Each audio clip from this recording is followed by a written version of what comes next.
May dagdag na kagamitan ng Philippine Army na 100% locally developed ng mga Pinoy.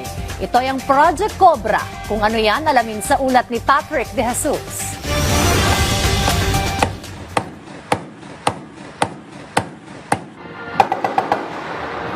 Sa tulong ng isang remote-controlled weapon station, inasinta ng caliber 50 machine gun mula sa Armored Personnel Carrier ng Philippine Army ang mga target sa isang capability demonstration sa Camp O'Donnell sa Capas, Tarlac. Ito ay ang Project Cobra o ang controller-operated battle-ready armament na 100% locally developed ng mga Pinoy.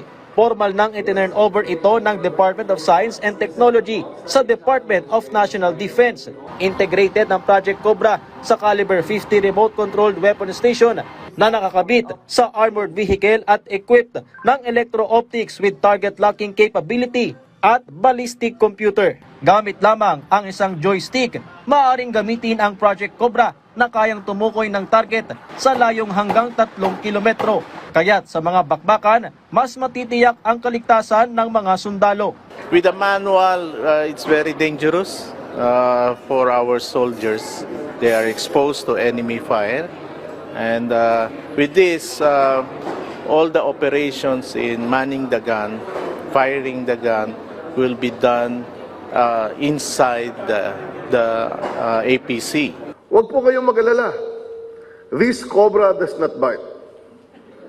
But it does strike with precision, stability, and most importantly, proudly Filipino engineering.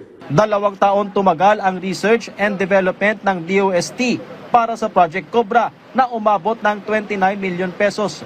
Bukod sa pagpapalakas ng firepower ng Philippine Army, alinsunod din ito sa revitalized self-reliant defense posture ng pamahalaan na layong matulungan ang defense industry ng bansa.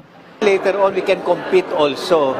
Our local defense industry can also later on, aside from tayong sinusupplyan, with that capability na at par na sa ibang countries' defense industries, then our local industry can also supply to our allies.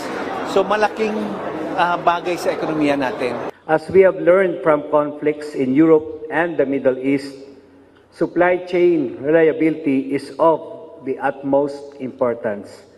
Therefore, the implementation of the SRDP program through projects such as COBRA not only brings economic benefits to our people, it also builds our resilience.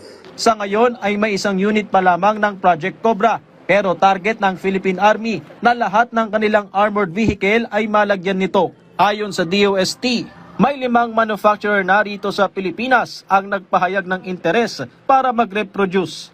Hopefully, once na nag-mature na ito, na-test naman na, successful ang testing, very accurate, precise, and sustained naman yung mga yung mga parts nito kasi most of them are locally available. The maintenance nito, even the soldiers can maintain it kasi tuturuan sila ng DOST. Patrick De Jesus para sa Pambansang TV sa Bagong Pilipinas.